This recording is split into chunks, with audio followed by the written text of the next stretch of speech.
There comes a point on the spiritual path where what once consumed you begins to dissolve. The cravings, the fantasies, the fire you once mistook for passion begins to flicker out, and you're left wondering, what's wrong with me? But this isn't brokenness, this is ascension. The universe isn't punishing you, it's refining you. What once excited your lower self now disturbs your higher self. This isn't about shame or denial, it's about evolution. You're not losing your desires, you're shedding the noise. The universe is trying to show you the power that's been buried under lust and distraction. You are not here to chase pleasure, you are here to channel power. And once you understand this shift, everything about your energy, your focus, and your future begins to change. 1. Desire detox is part of awakening. There's a phase in spiritual awakening that feels like a loss, but it's really a clearing. The universe begins to strip away attachments that once ruled you. And one of the first things to go is the intensity of carnal desire. It's not shame, it's not failure, it's detox. What once thrilled your lower self begins to feel irrelevant, even empty. This is the beginning of sacred refinement. Desire detox doesn't mean you'll never feel attraction. Again, it means the obsessive edge starts dissolving. The compulsive chase fades.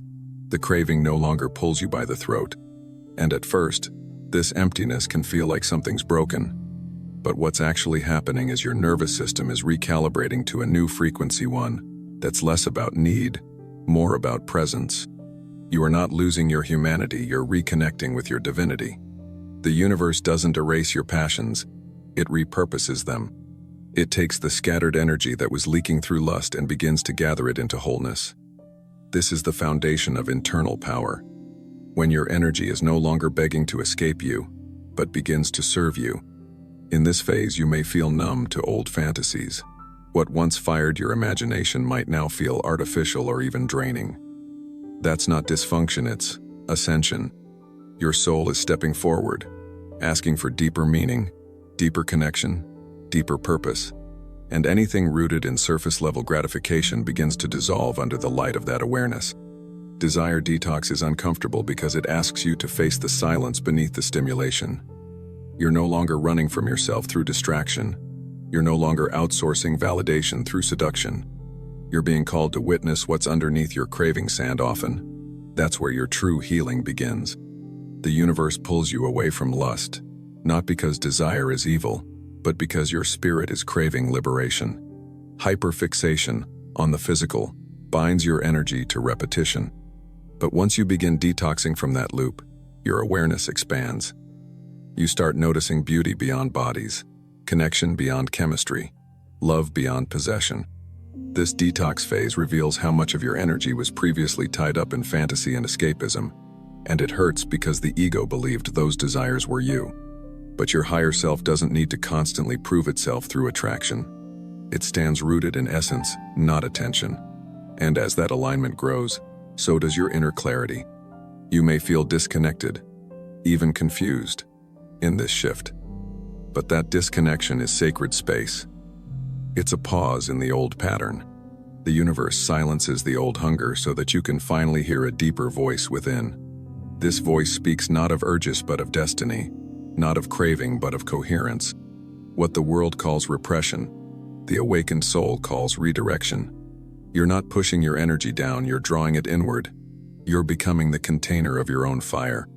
And when that fire stops burning outward in pursuit, it starts illuminating your path from within. Desire detox teaches restraint not as denial, but as power. You learn to feel without reacting, to observe without collapsing, to carry energy without needing to release it. That's not coldness, that's consciousness, and it's a sign you're rising beyond impulse into mastery. Many mistake this phase as a flaw or a blockage, but in truth, it's an invitation to return to your center. The energy once used to chase is now being held for creation. The passion once scattered across people or screens is now being cultivated as focus, as discipline, as stillness. And from that stillness, real magnetism is born. So, if you're in this place where desire seems absent, know this: you're not broken, you're becoming. The silence you feel isn't the end of your fire, it's the beginning of your power. The universe is detoxing you not to punish but to prepare. For love that's deeper, for purpose that's clearer, for embodiment that's pure. 2. Energy once spent on lust must be reclaimed. There is no such thing as neutral energy. What you give your attention to, you empower. Every moment spent chasing lust is a moment of creative power being handed away. The universe doesn't judge your desires, but it will always reflect how you use your energy. When lust dominates your thoughts, it drains your potential. It scatters your frequency and keeps you tethered to momentary pleasure instead of lasting purpose. Sexual energy is not just physicality, it is life force energy. It is the same power that builds dreams, speaks visions, writes books, leads empires. When this energy is compulsively poured into fantasy, escapism, or addiction, it never has the chance to evolve. The universe, in its wisdom, begins calling it home not to shame you, but to rechannel you into your divine role as a conscious creator. You were never meant to waste your brilliance on temporary highs. That fire inside of you, so often hijacked by desire, was always meant to build something eternal. The world teaches you to release energy outward through constant stimulation, but the soul teaches you to contain and transmute it until your being itself becomes a channel for spiritual clarity and creation. When you stop letting lust leak through your eyes, your mind sharpens, your presence deepens. You notice more, feel more, create more. The energy that once danced away through your cravings now gathers in your center like lightning waiting to be focused. And in that focus, miracles are born, not in fantasy but in form, not in escape but in embodiment. The world profits off your distraction. Algorithms are engineered to keep you stimulated, but the universe evolves through your alignment. It whispers, "Come home." Not to kill your desires, but to teach you how to wield them. Because when you reclaim the energy once spent on lust, you begin to touch a level of power that cannot be manipulated, it can only be mastered. Reclaiming your energy means saying no to temporary satisfaction so you can say yes to permanent self-respect. It's not about suppression, it's about sovereignty. You stop living as a consumer of pleasure and start walking as a vessel of purpose. You learn that self-control is not a prison, it's the birthplace of spiritual dominion. You'll notice a shift when this reclamation begins. The urges still come, but they no longer own you. You begin to breathe through them, observe them, honor them, without obeying them. That pause between craving and reaction becomes your power. It's in that sacred space where you rewrite your story from one of impulse to one of intention. Energy must go somewhere.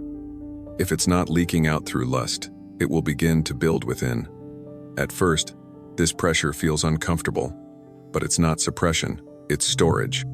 Your body is relearning how to hold power. Your soul is reminding you that you were never weak. You were just distracted. And now you are returning to yourself. The more energy you reclaim, the more presence you embody. Your voice deepens, your vision sharpens, your magnetism grows. People feel it. You walk differently, speak differently, attract differently. Not because of ego, but because your aura is no longer diluted. You are becoming whole again. This inner return affects every area of your life. Your work becomes more focused. Your relationships become more sacred. Your creativity begins to flow without force. The fire you used to waste becomes the light that guides others. And this isn't theory, it's energetic law. What you reclaim becomes what you radiate. You'll start realizing that you never needed more stimulation, you needed more stillness. And from that stillness, your deepest truths rise. You are not here to be consumed by longing, you are here to alchemize it. That same energy that once dragged you down now builds you up, and with it, you begin creating a life that seduces the soul, not just the senses. So take your power back. Not through guilt, not through shame, but through sacred remembrance. You are not your cravings. You are not your habits. You are not your past. You are energy. You are choice. You are awareness. And the more you reclaim what was once scattered, the more the universe entrusts you with what is sacred. 3. The lower chakras must be stabilized first. Before spiritual energy can rise, the foundation must be solid. The lower chakras, root, sacral, and solar plexus, are the base of your energetic system. They govern your sense of safety, identity, and power.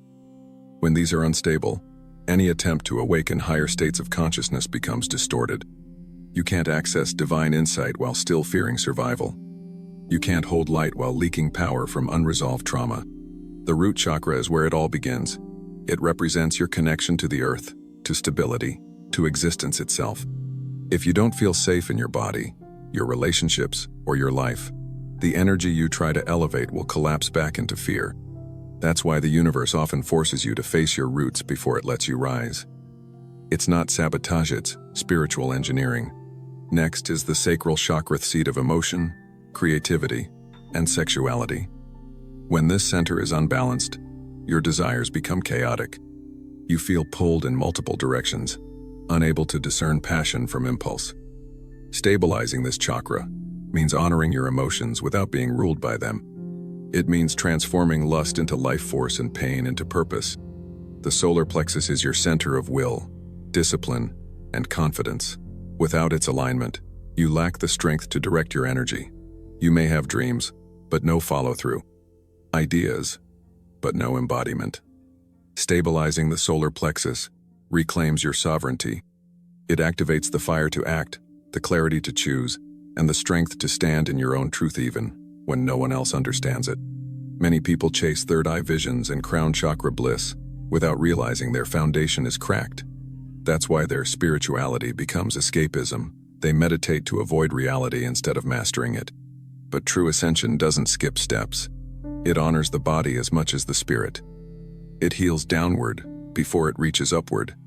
The deeper you go into your base, the higher you can rise. Your energy system isn't separate layers, it's an interconnected flow. If the base leaks, the top cannot overflow. The universe won't elevate you to levels your nervous system can't support. That's why grounding work, breath, stillness, presence, isn't optional. It's essential. The higher you want to go, the deeper your roots must be. Grounding isn't a spiritual shortcut, it's the soul's insurance.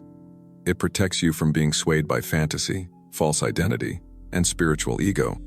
When the lower chakras are healed, you no longer seek validation through power, sex, or control. You begin to radiate worthiness from within, no longer needing to prove it through performance. Stabilizing the lower chakras also calms your mind. The racing thoughts, the compulsions, the emotional swings, they often stem from blocked or overactive energy in your base centers. When your energy grounds, your awareness expands. You begin to operate from clarity instead of chaos, from intention, not reaction. You must remember, there is no shame in focusing on your foundation. In fact, it is the mark of a mature soul. It means you're not chasing mystical highs, you're choosing energetic integrity. You are creating a vessel strong enough to handle divine downloads without falling into confusion or overwhelm. This phase of the journey is quiet. It's not glamorous. It doesn't get likes or praise, but it is sacred. It's in the healing of childhood wounds, the rewiring of beliefs, the reclaiming of the body. You become your own root. You no longer need external grounding because you are the ground. That's power. The deeper truth is, your body is not separate from your spiritual journey. It is the gateway. Every chakra is not just a vortex of light, it's a lesson, a test, an initiation.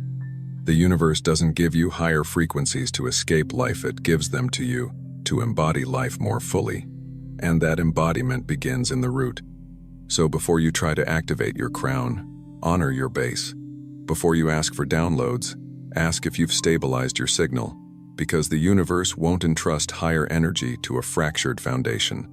But once you align your roots, everything rises in harmony. You become unshakable, not just enlightened. 4. The death of lust creates the birth of vision. When lust fades, most people panic. They think they've lost their spark, their drive, their edge. But what's really happening is a sacred transition. Lust, in its raw form, is primal energy, urgent, consuming, often chaotic. It pulls you outward, makes you chase illusions. But when it begins to die, it's not the end of desire. It's the beginning of clarity. The universe isn't trying to numb you, it's refining you.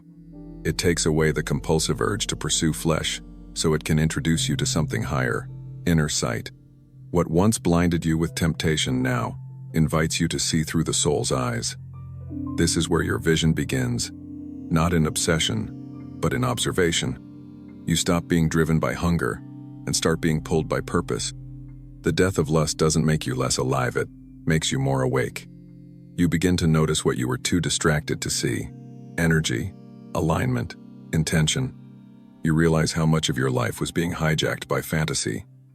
The noise fades, and in that silence, your spiritual senses sharpen. You stop seeing people as objects and start sensing them as mirrors and messengers. This shift changes everything. You no longer measure attraction by body alone, but by frequency. You feel people instead of just seeing them. You sense motives beneath words and energy beneath actions. You develop spiritual vision, the kind that doesn't just look, but sees. This is the gift that comes when lust no longer clouds your lens. Lust is temporary fire. Vision is eternal light. One consumes quickly and leaves you empty. The other illuminates gradually and leaves you transformed. When you stop chasing surface satisfaction, you make space for soul revelations. You stop chasing what glitters and begin walking toward what glows from within. What once excited your ego now feels irrelevant to your soul. You lose interest in seduction games, power plays, and shallow connections, not because you're broken, but because you've outgrown that vibration. You don't need external stimulation. You crave internal confirmation. And that shift is irreversible. There's a sacred sadness that comes with this evolution, a sense of loss. You miss the intensity, the thrill, the old identity built on desire. But behind that grief is freedom. You realize you were never in love with people, you were addicted to projections. And now, without the veil, you can finally connect deeply with others. Yes, but first with yourself. This is where divine vision is born. You begin to see your life from a higher lens. Patterns emerge. Paths align. What once seemed random starts to feel orchestrated. The fog lifts. You no longer ask, "Who can I have?" but "Who am I becoming?" Lust may have died, but in its place stands a purpose with clarity and power. This rebirth also transforms your creativity. Sexual energy, once scattered, becomes focused. You write, build, speak, led not to impress, but to express. Vision channels through you like electricity. You are no longer distracted by appetite. You are driven by mission. What once leaked out through fantasy now radiates through contribution. You become more selective, and not out of arrogance, but out of alignment. You don't chase attention because you're tuned into intention. You don't settle for presence without resonance. Your time, your energy, your heart, they become sacred currencies. And only those vibrating in harmony are allowed access. You learn to see beauty in silence, wisdom in waiting, strength in softness. Lust was loud. Vision whispers. But its whispers shape worlds. You begin to trust your inner compass more than any external pull. Your steps become deliberate, your choices sacred, your presence magnetic, not from seduction, but from soul. And eventually, you realize the universe didn't take your desires. It just rerouted them. From outward craving to inward clarity, from addiction to ascension, from lust to legacy. And in this quiet revolution, you find something far more powerful than pleasure. You find vision, because when the body no longer rules the spirit begins to guide the life. And that is where your real power begins. 5. Attraction becomes energetic, not physical. Attraction used to be about looks, a glance, a curve, a voice. But after awakening, something shifts. You begin to feel the space between pupils, not just how they appear, but what they radiate. Suddenly, physical beauty isn't enough. Your body may still notice, but your soul won't respond unless there's frequency. You find yourself pulling back from surface-level charm. That old fire that once sparked from lustful glances now flickers out, unless the person carries depth. You don't crave attention, you crave resonance. A calm, stable, powerful energy that speaks to who you truly are. That's what starts to matter. It's no longer about how someone dresses or smiles. It's about what their presence says in silence. Do they feel grounded? peaceful, clear, or are they heavy with chaos and masks? Your nervous system speaks before your words do. You don't analyze it, you just feel it. You begin to notice how someone's energy enters a room. Does it uplift or drain? Does it expand your heart or tighten your gut? You trust the vibe, not the story. Because the body can be shaped, voices can be sweetened, but energy never lies. The attraction becomes spiritual.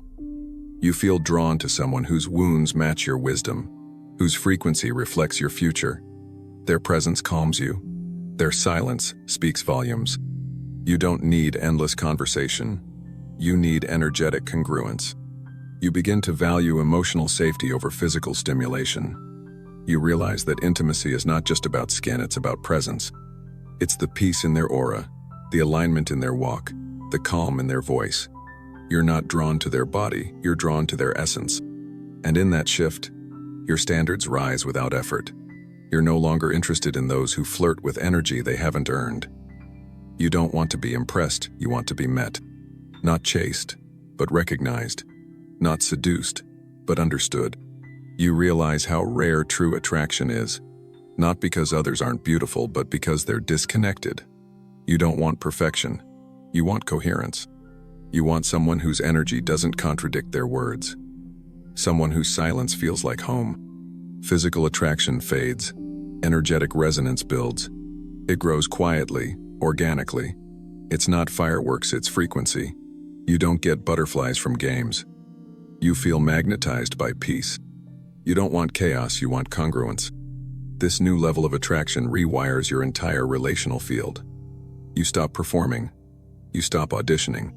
You just stand in your truth, knowing that whoever aligns will feel it, and whoever doesn't, never truly belonged. You're not chasing a connection. You're becoming one. You're no longer asking, do they like me? But, does their energy feel clean? You become sensitive to energetic leaks. You can feel desperation, manipulation, unhealed neediness, and none of it excites you anymore. It repels you, because your soul is finally in charge. This evolution makes you more whole. You're no longer searching for someone to complete you. You're searching for someone who complements the alignment you already live in. You're not hungry for attention, you're grounded in presence. And when you do meet someone aligned, the connection feels sacred. It's not explosive, it's peaceful. It doesn't confuse you, it clarifies you. It doesn't drain, it elevates. You feel seen without explaining. Held without holding back. Safe to expand, not shrink. Energetic attraction doesn't just bond two people, it amplifies them. It becomes a mirror that reflects back your highest self. It's not a distraction from your path, it becomes part of your purpose. Because the union isn't built on fantasy, it's built on frequency. And that's the truth of awakened attraction. The body may notice, but the soul decides. Because when you vibrate higher, love doesn't just feel different, it finds you differently. 6. Celibacy isn't repression, it's alchemy. Celibacy is often misunderstood. To the unawakened mind, it sounds like denial, like deprivation. But on the spiritual path, it is something far more sacred. It is a conscious transmutation, a turning inward of energy that once spilled outward. Not a rejection of desire, but a refinement of it. When the universe calls you into celibacy, it's not punishment, it's preparation. You're being asked to hold your power rather than leak it. To observe your cravings, not indulge them. In that stillness, something ancient awakens. You begin to feel the difference between lust and life force. Sexual energy is not just for pleasure, it's the fuel of creation. It can build worlds or burn them. And when it's left unchanneled, it either rules you or refines you. Celibacy becomes the container that helps you turn raw fire into sacred light. You're no longer wasting your magic, you're wielding it. You start to notice your clarity sharpen. Your focus deepens. Your intuition amplifies. Because when your energy isn't being scattered through physical desire, it starts to accumulate within your spiritual field. You feel more alive, more sovereign, not weak potent. Celibacy becomes a mirror. It shows you your relationship with your own void. Can you sit in silence without reaching? Can you honor the longing without rushing to fill it? This is where the alchemy happens, not in avoidance, but in transmutation. You begin to feel that your body is not a vessel of need, but a temple of frequency. The urges don't vanish overnight, but your relationship with them changes. You learn to breathe with them, watch them rise and fall, and in doing so, you rise above them. And what's born from this stillness is power. The kind of power that can't be faked. It radiates through your eyes, your voice, your energy field. People can feel it even if they don't understand it. Because you're not grasping for connection, you've become the source of it. You realize celibacy is not about avoiding connection, it's about elevating it. You're being taught how to connect without neediness, how to love without attachment, how to be present without expectation. You become the space that no longer chases, but attracts. Alchemy means transformation through fire. And celibacy is exactly that. It burns away the distractions, the compulsions, the illusions. It clears the channel so that what flows through you is clean, coherent, sacred. Your frequency becomes sharper. Your light becomes steadier. There is a divine intelligence in choosing celibacy. It's not just physical, it's emotional, mental, and energetic. You're reclaiming every part of yourself that was outsourced to fantasy or dependency. You're learning to hold your wholeness without needing someone else to validate it. And when temptations rise, and they will, you don't repress them. You repurpose them. You turn the fire into breath, into movement, into creation. You write, speak, build, meditate. You let the energy move up the spine, not out the body. This is not suppression. This is sacred redirection. Over time, your desires don't disappear, they evolve. You begin to crave stillness, purpose, resonance. You're no longer seduced by quick highs. You're magnetized by deep truth. You no longer want to be touched. You want to be understood, seen, held by something eternal. And if the right person comes during this phase, you won't rush to consume them. You'll meet them in presence, in reverence. You'll sense their energy before their body, because the old ways of relating won't satisfy you anymore. You've tasted something deeper. Celibacy gives you back to yourself. It's not about becoming perfect, it's about becoming whole. You're not waiting for the right partner. You're becoming the right energy. You're cultivating a vibration that sacred love can recognize and rise to meet. Because in the end, celibacy is not just about saying no to sex, it's about saying yes to mastery, yes to depth, yes to becoming the kind of vessel that doesn't just hold power but is power. That's not repression, that's alchemy. 7. True connection comes after inner union. Real love doesn't begin when someone enters your life. It begins when you fully arrive in your own. Before any meaningful external connection can take place, there must first be an inner union, coming home to yourself that no one else can provide. When you're disconnected from your own soul, relationships become compensation. You seek others to fill voids, soothe wounds, or validate your worth. But that's not connection, it's dependence. The universe will keep interrupting those bonds until you bond with yourself. Inner union is when you stop begging for belonging and start embodying it. You stop searching for someone to complete you and realize completion was never outside of you. It was always within, waiting to be seen, chosen, and loved by you. This inner work is the sacred preparation. It teaches you to hold space for your own shadow, your own light, your own evolution. You become your own sanctuary, stable, grounded, and whole. From that energy, the kind of connection you attract changes. Because when you meet yourself deeply, you raise your standards energetically. You stop chasing chaos or clinging to half-hearted love. Your soul now recognizes what aligns and what doesn't. You stop tolerating fragments. You wait for frequency. Inner union is not loneliness, it's sovereignty. It's the silence that no longer feels empty, but peaceful. It's the solitude that feels like power. When you fall in love with your own stillness, you no longer fear being alone. You begin to understand that anything meant for you won't require you to abandon yourself. And something magical happens at this stage. Your presence becomes magnetic, not because you're perfect, but because you're coherent. You carry a resonance that draws in those who are also whole, not those looking to be saved. You'll start to notice your conversations deepen, your relationships shift. You connect with people who reflect the frequency you've cultivated within. They don't come to complete you, they come to collaborate, co-create, and grow. You attract from your state. And the state of inner union is powerful. It says to the universe, I know who I am, I love who I am, and I won't shrink to make others comfortable. That declaration becomes your filter, your shield, and your magnet.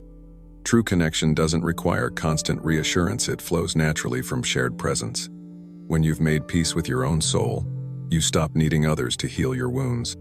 You come together from abundance, not lack. You recognize that love isn't something to find, it's something to radiate. You no longer chase compatibility, you attract alignment. And alignment doesn't argue, force, or beg. It meets you calmly, confidently, clearly. In this space, relationships become mirrors, not crutches. They reflect your growth, your patterns, your next level. And because you've already chosen yourself, you don't fear what these reflections show you. You embrace them. True connection honors your wholeness. It doesn't pull you away from your path, it walks beside you. It doesn't demand sacrifice of your truth, it celebrates it. And it grows stronger, not from need, but from resonance. This is the beauty of inner union. It allows you to love without losing yourself, to give without depletion, to share without scarcity. You no longer attach from fear, you connect from choice. And when that divine partnership does arrive, it feels like flow, not force. There's recognition, not resistance. You see them, and more importantly, you're still fully seen by yourself. That's why it works. That's why it lasts. Because you've stopped needing someone to bring you home. You are home. Your heart no longer seeks safety in another, it has found safety in itself. And from that rootedness, you can open fully, fearlessly. So if love hasn't shown up yet, don't rush the process. Deepen the inner connection. Love yourself until you feel like enough without anyone else confirming it. That's when the universe sends someone who doesn't subtract your peace but mirrors it. And even then, you don't lose yourself in the connection. You remain whole inside it. Because the union between souls is only sacred when both have honored the union within. That's the path to true connection. It doesn't start with finding the one. It starts with becoming one with yourself. Because the most powerful love you'll ever experience is the one that rises after you've stopped searching and started aligning. Inner union isn't a phase, it's a frequency. And from that frequency, real love finally arrives. This isn't suppression, it's sacred redirection. The universe doesn't take your desires, it reclaims them, purifies them, and returns them with higher purpose. When you stop being ruled by urges, you start being led by vision. Your energy stops leaking into craving and begins radiating into creation. So if you feel numb to what once tempted you, celebrate it. That's not the end, it's the beginning of alignment. You're stepping into a frequency where presence matters more than pleasure, where depth replaces distraction, where you no longer seek validation through desire but embodiment through stillness. And if this message resonates, it's not by accident, it's a signal. You're shifting, and this channel exists for moments like this. So subscribe, not just for content, but for confirmation that you're not alone, that this path, quiet, powerful, unfamiliar, is exactly where you're meant to be.